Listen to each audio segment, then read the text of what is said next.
Summer is here, and while it's a great time of year, it can also come with its own set of triggers. It's common to romanticize alcohol when it's been a big part of socializing and celebrations and other summer activities.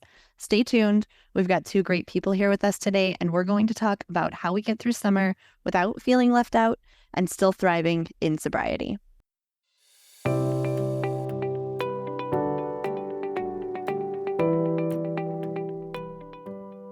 Welcome to Through the Glass Recovery Podcast, where we believe that connection is the opposite of addiction, vulnerability is the antidote to shame, and that recovery isn't just rewarding, but it's also a lot of fun. We're your hosts, Steve and Julie. Listen as we get together with friends to shed light on the hard things, talk about the other side of addiction, and how we create a life so full, there's no space left for alcohol. If you haven't yet, make sure you check out our private Facebook group called Recovery Your Way. We're excited to provide this safe, non-judgmental space where our listeners can talk about what's going on in their lives and get meaningful support. Or just jump in and share your thoughts on this week's episode. We'd love to hear what you think.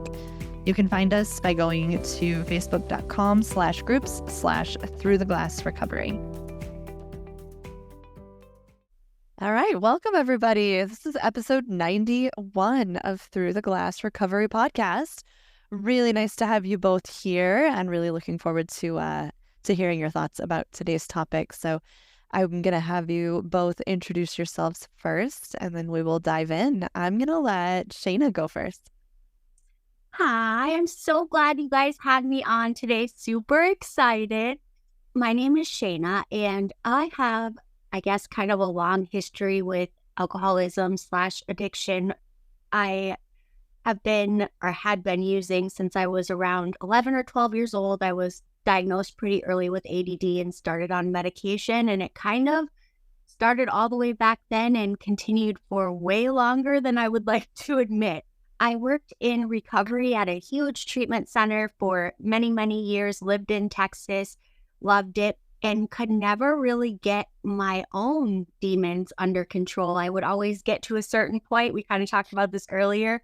I would always get to like 30 days and be doing so good, and I would start over again. And I could never figure out what the problem was. And I finally, I did 12 steps forever. I still love the 12 steps. It's a huge part of my life, but I did end up using medication for cravings. And that was like the nail in the coffin for alcoholism for me. And it was the thing that finally got me to, I am around 3 years sober now.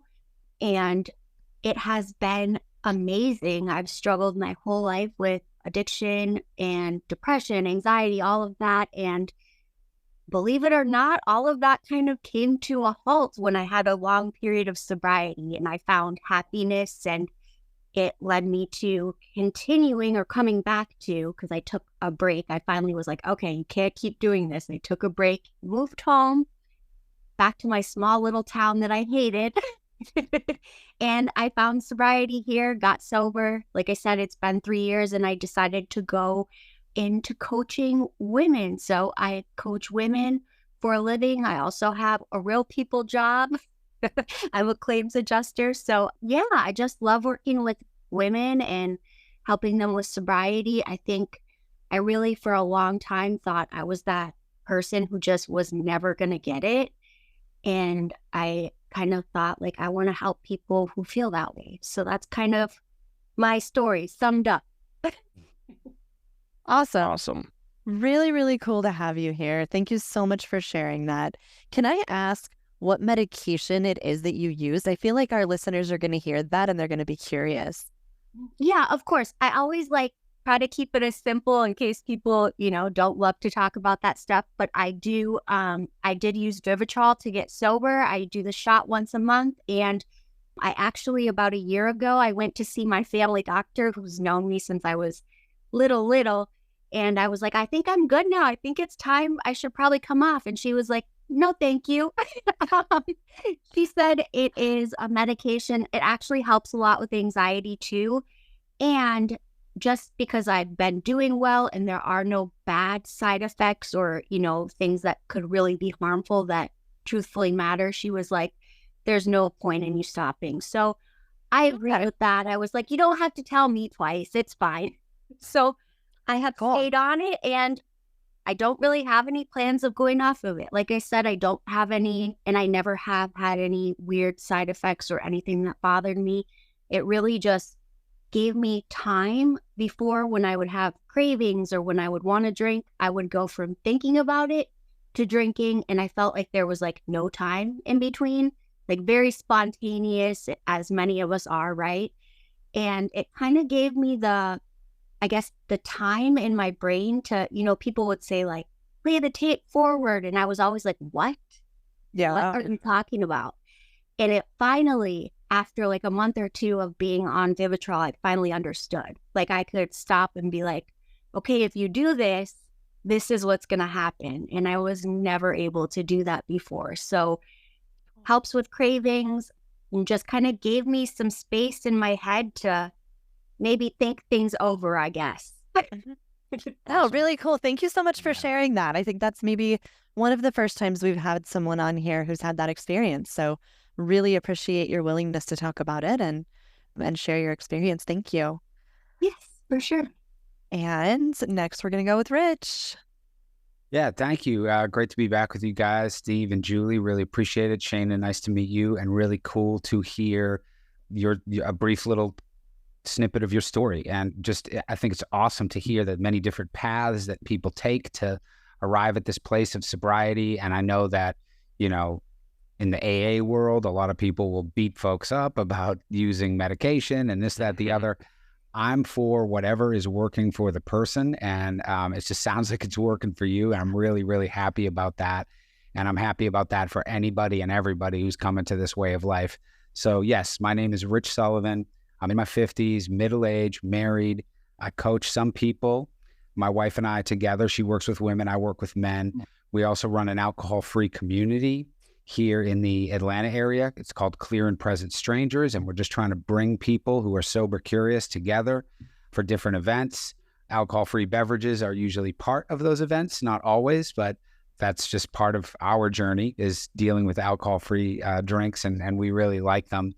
Some people don't, but that's us. Mm-hmm. Like I said, I'm in my 50s, homeowner, sober, loving it, love this way of life, and just glad for the chance to be able to talk about it with some other folks. It's wonderful. Awesome. Yeah, I love that you point that out. I think the most important value that we hold between Steve and I is whatever works for you is exactly what you need to be doing. So yeah, definitely echo that sentiment. And yeah, just really happy to have you back. It's nice to see you again. And yeah, thank you. You guys too. Looking forward to it. I'm going to hop in 1 second before you go, and I'm going to piggyback off the whatever works for you, because we started up a Facebook group that's Recover Your Way. And that's exactly what that is about. Whatever works for you.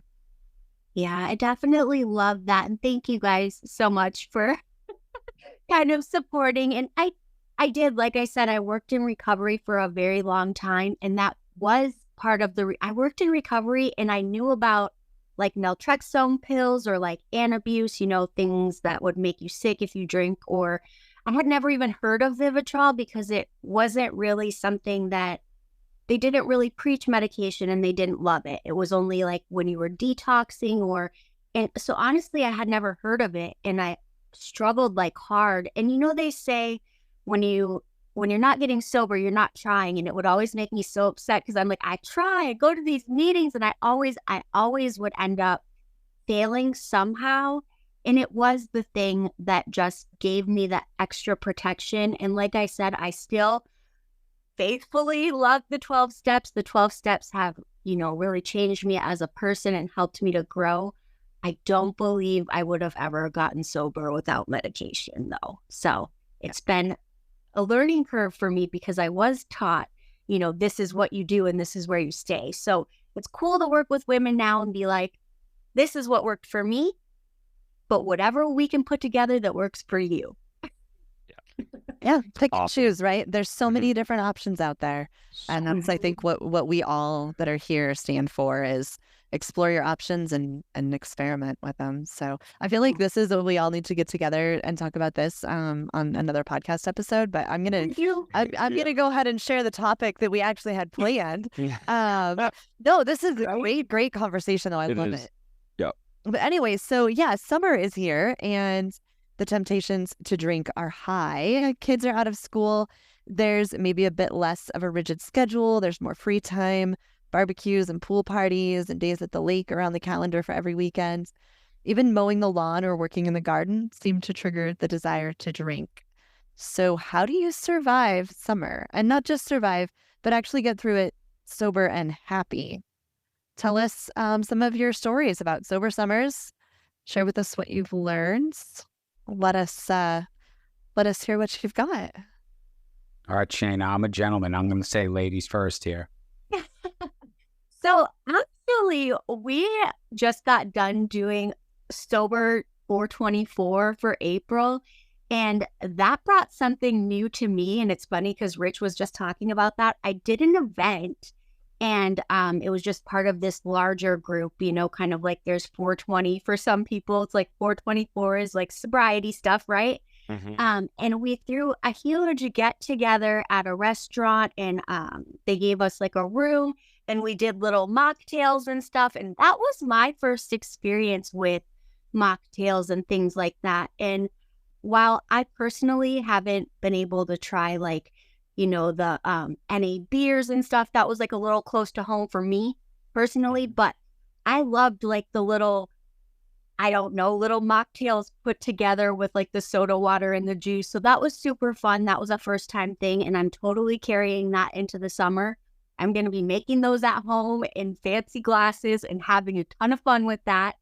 I love to be outside with the kids and barbecuing. I'm not super good at it yet, and either as my husband, don't tell him. But we're learning. He's in sobriety too. So like we Awesome. just bought a house this year, and so we have like our own little space. And I think I'm so excited about summer and just getting to do some like outside things, but bringing some sobriety things to it is, and it makes you feel special, right? To have little drinks just like you would if you were at a bar or out socializing. And I like to do things like I'm a lover of like comedy or like concerts and things like that. So if I have a reason to be out somewhere where maybe other people are drinking, I am comfortable with that. I wouldn't just be like at a bar, just chilling. But if I'm going for a concert or I'm going because it's comedy night and with other people, I totally love that kind of thing. So I'm about making sure that I still have fun in sobriety because I am, and I hope I never lose that part of my personality where I like love to be out doing things spontaneous, being with people. Like that's just part of me. And I kind of lost that while drinking because I isolated a lot. So that's me. I just love being with people for a little bit and then going home. For sure. I know that feeling. I'm peopled out. I think that's a term that's not in a dictionary, but I'm like, I'm peopled out. It's time to just chill in some silence. Totally. What do they call that? Like a introvert, extrovert or something? Yeah. Yep. I didn't even know that was a thing until like last week. Yes. Yeah. No, that's what I did. I drank, right? To be able to keep going and keep going and keep going and keep socializing. And once I got sober, I was like, oh, I'm done now. At like 10:30, that's about my cutoff date, you know, or it's cutoff time. And I'm like, no, I'm done. I've had enough of people. I'm ready to go home now. I do also have a bedtime, and it's crazy. I work in the morning a lot though, so I mean there's that, but I really do go to bed at like 8:39. I'm like, when did that happen? And you sleep and you sleep well. Yeah, Right. amazingly. Yeah, right. Absolutely. Yeah. What do you got, Rich? Yep. Go for it, Rich. So, I just want to say something about what Shane had just said about like being out at a comedy club or, you know, a bar even and feeling comfortable. Like that is the freedom that I really wanted in my life in sobriety. Mm-hmm. And I know that I, for myself, used to be one of those people who would not go to the bar, and I would deny myself those experiences because the propaganda that I came up with in certain 12-step recovery was kind of telling me, this is bad, you can't be here, it's wrong, you know? And it's like, no, I'm sober. I'm done with that. I'm moved on. And, I know where I can and can't be. And I have my own internal constitution. And, I can be in an environment where there's drinking going on, but I'm not going to be at a frat house or at some place where there's, keg stands going on or anything like that. That's not going to be in the cards for me. But as far as like summertime is like drinking season, right? But it's also all year long. Like every season is drinking season. And I was with some friends and family yesterday, and we watched the Kentucky Derby, and nobody was drinking, which was really cool.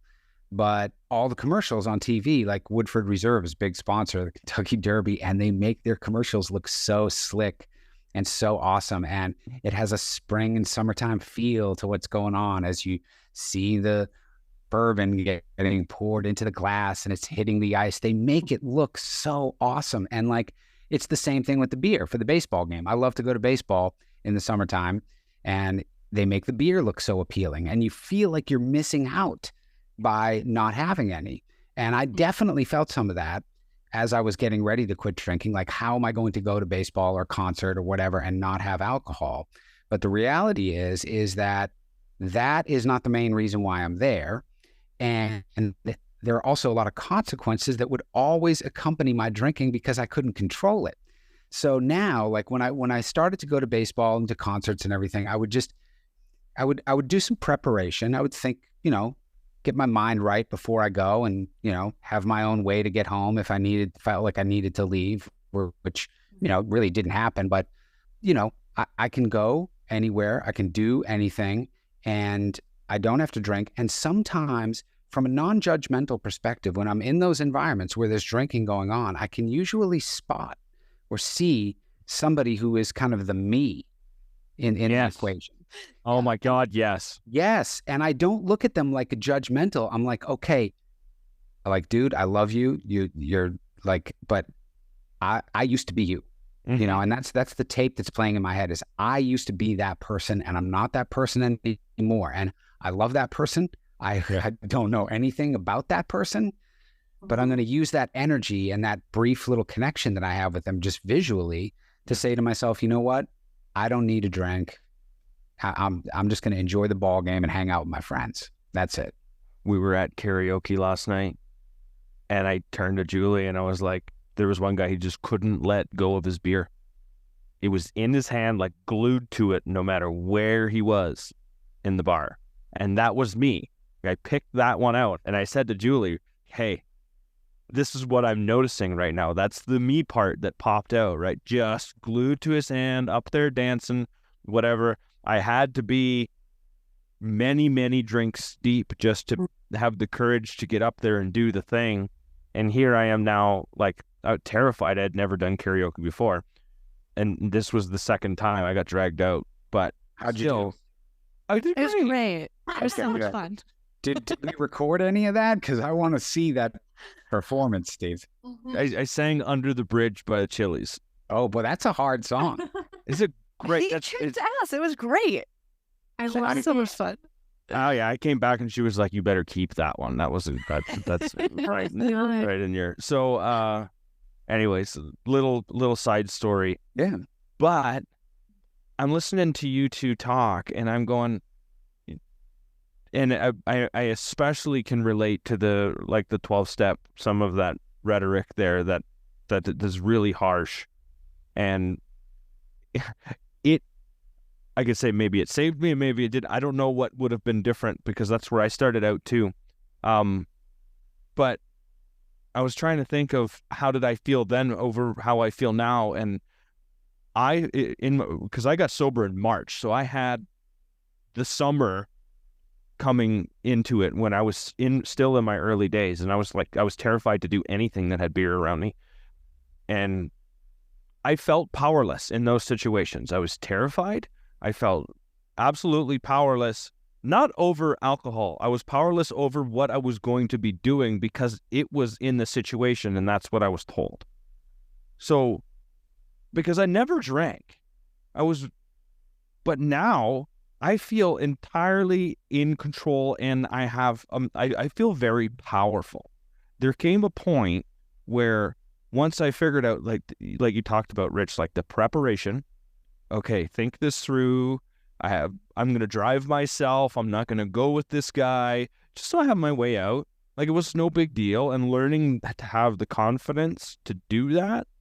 So I had control over my own situation, and I didn't have to ask anybody for that extra help or rely on, a guy from work, because we're going to a work event that involved, this was a golf tournament. I had a golf tournament, and I remember just being terrified of it. And at the same time, I'm like, okay, I have to, what am I going to do here to help support me this day? And so the guy I was golfing with, I told him that I wasn't drinking, and I told him that I had a drinking problem, and that this was going to be hard for me, but I'm okay. I was looking forward to the experience of golfing sober because I hadn't done it in so long that I always drank enough, because I called it swing lube, right? Loosen me up so I could go ahead and eventually it was well over lubricated, and spray and pray became, my middle name. But at least you hit the ball. I don't even hit the ball sometimes. Sober, I don't hit the ball. But like, I had a great round, and I'm not like the best golfer in the world, but I hit some really awesome shots. Giving myself a chance to experience that in a different light made a world of a difference. And I think preparation overcomes the fear. I have a thing to do. I'm willing to do it. And I'm going to go and give this thing a try. In the end, those were very powerful moments. Well, too, I think it's also something that you just mentioned, Steve, telling somebody, right? Mm-hmm. Like, I kind of needed to do that in the beginning. And I remember going to the NFC Championship game, and I had been sober maybe only about 35 days when I went to that game. And it was in, January, I guess, here in Atlanta. And I went with a buddy, and I told him, I was like, dude, I just stopped drinking about 4 weeks ago. So I said, I don't need like a babysitter or anything, but I just want you to know that. And, when I go to the, men's room, I'm going to be coming back with a Diet Coke. And that's just the way that it's going to be today. But it just felt freeing to say that to my friend, my buddy. Yeah. Do you guys think that, go ahead. No, go ahead. What were you going to say? I was just going to say, do you guys think that time, like how long you've been sober, kind of plays a part in that? Like, do you think if you're, say, just like 2 weeks sober or something like that, and there's an event, do you think you should maybe try it next time? Do you think there's like a time, or when you feel comfortable? How do you guys feel about that? Because I feel like it took me a minute to be able to go out there and be like comfortable and even ask for help, or not help, but be like, hey, I'm not drinking, can you just keep an eye or whatever, that type of thing. I think that is a very personal thing for each person. And that goes back to, it's really important that you know yourself and you're honest with yourself and you trust yourself. Like, for me, I pretty much stayed home for a solid 90 days. That's what I felt like I needed to do. I felt safe to me. And I honestly didn't have any desire to go out where there were going to be a bunch of people drinking anyway. Like, it just didn't even sound appealing. Mm-hmm. I just wanted to be at home. And I was very actively crafting a life that I loved at home, my little routines and developing my hobbies. And like, I was really enjoying that. So I didn't even feel like I needed much. I didn't feel like I was missing out. But I know other people who, they quit drinking on December 26th and went out on to a New Year's Eve party and had a great time, and they were fine. And so I think it's just a very personal decision, but that's where it comes down to being honest with yourself. And I think there's a whole lot of people who just don't really want to be honest with themselves. And I think that's where the danger lies, probably. I agree. I totally agree. I had a hard time in the beginning kind of going out and going places, because I think I always felt like I had to try and fit in. And that's something I've lost in my sobriety. Like, I don't really care anymore. I think I didn't know who I was in the beginning because I had always been drinking. So I was like, oh, this is what we're doing. Okay, let's go do that. And like now I have my own personality and things I like. And I actually seen somebody had posted on Instagram the other day, and it was like, if you feel like you need to drink to be in a certain place, it may just not be your vibe. Like maybe that's not what you like to do. Maybe if you have to drink to be, golfing, maybe you don't like to golf or, and I thought that was kind of a cool perspective because I think there were a lot of things that I just was like, okay, well, let me drink so I can go do this. Yeah. There got to be a point where it shifted for me from I wish I could drink, I miss the drinking, whatever it is, to I'm so glad I don't have to drink anymore. I'm so glad I can do this and not be drinking. Like Steve said, we went out and did karaoke, and we actually went bowling first. Bowling sober is so much fun. When I was drinking and bowling, I was so self-conscious. I was so sure I was going to like fling the ball back behind me or like just in some way make a fool of myself. And sober, like I'm so much more just in control. I'm not a good bowler, even sober. I'm not good at it, but I at least Right. have fun. I'm not all weird about it. And the karaoke thing, like, Steve's kind of a karaoke newbie. I think I started going to karaoke bars when I was like 18. Singing karaoke sober is a freaking adrenaline rush. Oh my God. And like Steve was shaking. But I think finding ways to have an adrenaline rush is a really valid thing to look for in sobriety. That's something, I mean, maybe not everybody needs that, but I love, climbing a big mountain and getting to the top, or going and Steve and I went to Via Ferrata. It's like this mountain or rock climbing, you're harnessed in and on a cliff thing, and absolute adrenaline for like 2 hours. To me, there's something valuable about that in sobriety. Like I love doing that stuff, and I think it's a piece of my sobriety that I'm going to hold on to, is finding obviously safe things, right? I'm not going to be crazy, but I think finding a little bit of an adrenaline rush isn't a bad thing necessarily. It makes you feel like you're really enjoying something. The cool part about getting through some of those experiences, even in like the first summer, was the fact that I got through them was the reward. Yeah. Yeah. Which was really cool, because normally it's like, I did the thing. My reward is to what? Go and have a drink, right? But the reward was the experience. And when we talk about the fear of missing out, when I drank, I missed out. Yeah. Right? Like the flip and the perspective, I didn't understand that until way later on, but I feared missing out on the wrong things is what it comes down to.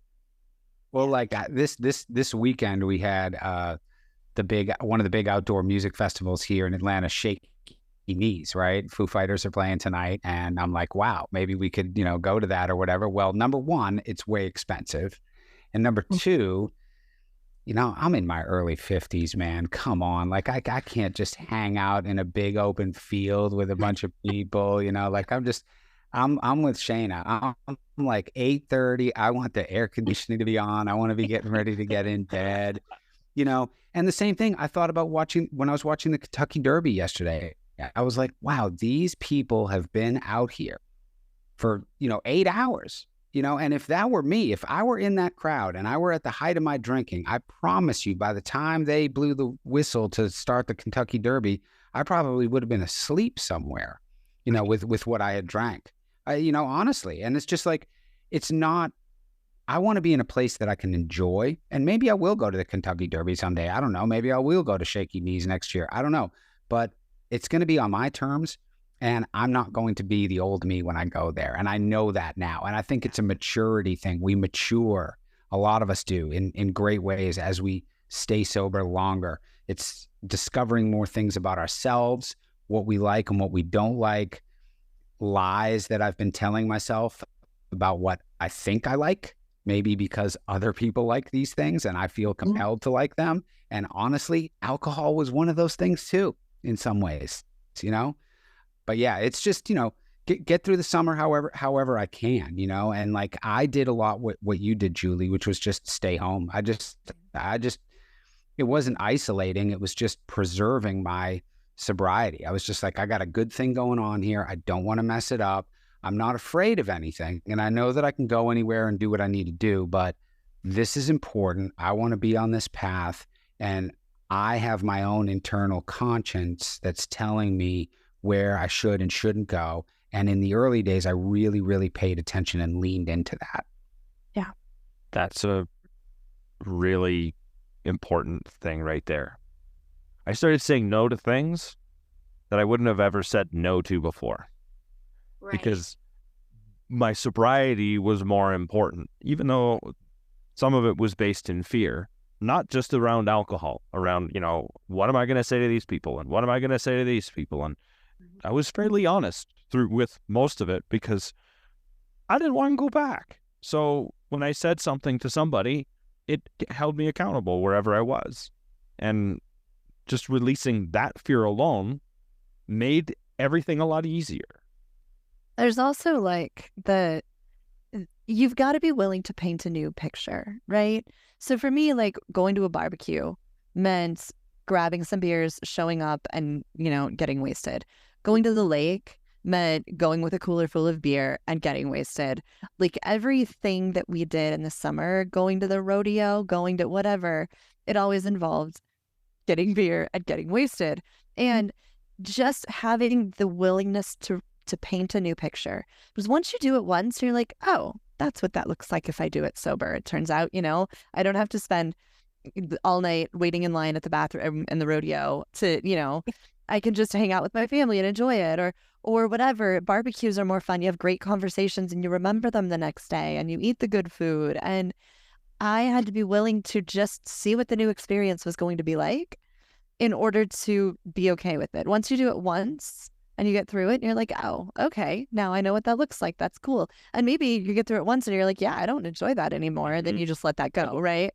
But even things like working in the garden, for me, I'd work in the garden all afternoon, get all hot and sweaty. And my natural instinct was to come inside and have a cold beer or come inside and pour a glass of wine. That's just what I did. So I had to rewrite that. I had to repaint the picture. And after I was done working in the garden, I would come in and draw a bath instead. And that was the thing that I did. And just create the new picture. And doing it once or twice made it really easy to keep painting that picture instead of going back to the old one, which was just all I knew at that point. Yeah. Julie, you've given me a list of things I want to do this summer now. I want to go rock climbing. I went rock climbing at the YMCA when I was super young, and I've always remembered it inside rock climbing. Mm-hmm. And that would be so fun. Now I want to do karaoke because I need this adrenaline rush. Also, I want to travel. I haven't traveled sober. I used to travel a lot when I was younger. And then as I got kind of older, I was drinking a lot. So a lot of the things that I got to do, I don't even remember, right? So I think that's something that I really want to add is traveling. And you brought up gardening. Since I got a house this year, that's been something I really, really want to do. My dad always gardened. So I don't know if I'm going to be very good at it. I'm not a super Martha Stewart. So it doesn't matter. It doesn't matter. All about the experience. We probably need to have a whole episode on sober travel, but can I just tell you, it is the coolest thing ever. My first sober trip was to Iceland. I was 90 days sober. Oh my God. I remember everything about it. I was awake and ready to do the things. I was not hiking hungover. I loved it. And then I actually just went to Norway last month, I guess, in March. And it was incredible. And I never missed alcohol. That was what I was worried about when I thought about quitting drinking. It's I remember when I was just thinking about quitting drinking, I'm like, well, I can't quit drinking because I want to go to France and I want to drink wine in Paris. Right. I didn't even have plans to go to Paris, but that was something I wanted to do someday. I get to drink wine. I don't know when I'm going, but Exactly. And so I'm like, well, that's my reason for not quitting drinking, right? Because someday I'm going to Paris. And I was so afraid that I would miss the alcohol and with the traveling, because like you said, Shana, that's just something that, drinking and traveling went together. I never missed it. Not even a little bit. I was just so happy to be completely present and sober. It was the best thing ever. Yeah, I think it'd be so cool just to see or just have new experiences and be sober and stuff like that. So I think, yeah, you guys have given me a new list for summer. I'm excited. Hey, make out your list and then check it off and let us know as you get cool things done. Yes, I need to sing I Like Big Butts sober. Oh my Amazing. God. If you're gonna do that, I want We need like that video. recorded. Yeah. If I've ever gone to karaoke, somebody sings that.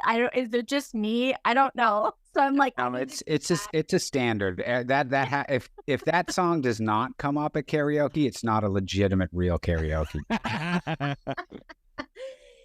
so bucket list. Yeah.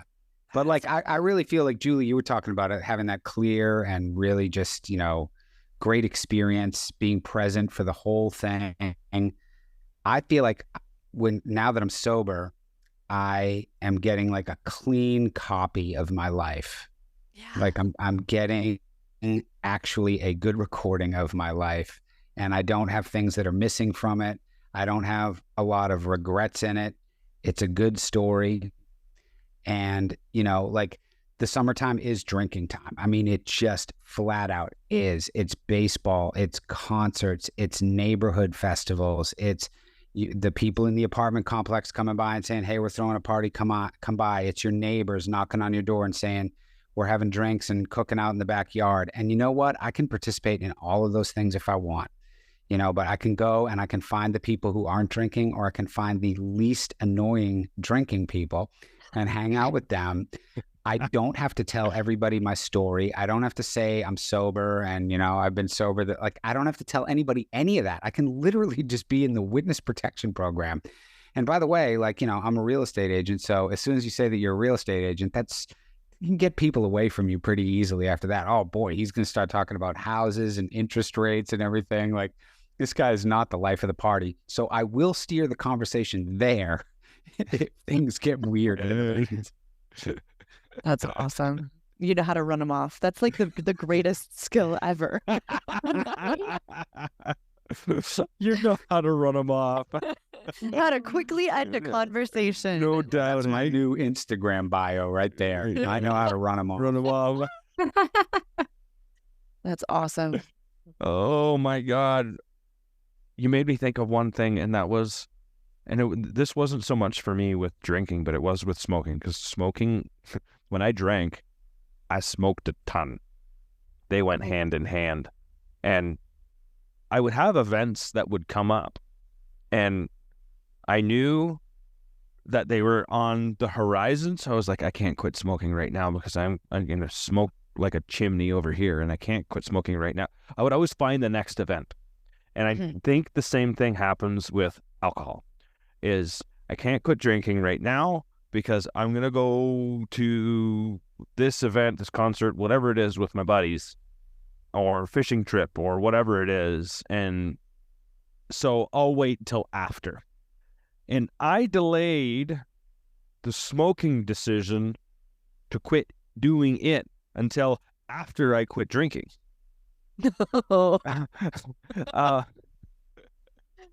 And this was my point, right? Like, I found a reason to delay every chance I could get. Mm-hmm. There's always an excuse because I didn't want to rewrite the reward at all, right? And I'll wrap this up here. Shana and Rich, you guys were great. It was awesome to have you guys on. We talked about making sure you still have fun. There's so many different ways we can have fun, and we shared a lot of those different things, just enjoying life and the things around us. Julie, you talked about like creating a new little routine in the home, and everybody shared something great. Going places with intention. You all talked about going to those events and doing those things, and instead of the intention of drinking, you changed what the intention was. I'm going to go there and experience the concert and be present. The feeling of missing out and not fitting in. And that's a huge one. That was a huge one for me. That was part of delaying the choice. This way I didn't have to feel like I was missing out. And I just kept on delaying the choice, and I did. I missed out on being present at the event anyways. And then having a willingness to paint a new picture. That was a good one. That was a great one. Yeah, that is a good one. And Shana, I'm going to finish this with your line. If you feel like you need to drink to be in a certain place, maybe it's just not your place. I'll tell you, I've changed a lot of my places because I was going to a lot of places that weren't my place. Yeah. And that's okay. So, Shana and Rich, thank you so much for your time and for sharing your experiences. Loved having you guys on. Thank you so much. Thank you guys much. It was so fun. Thank you. We appreciate you guys. Thanks so much for hanging out with us today. Will you do us a favor? If you found this episode helpful, share it with someone you think could use it. We know how important conversations like this are, and we want to get them in the hands of everyone that needs to know they're not alone in this. Have a great week, and we'll see you next Monday with an episode about authenticity.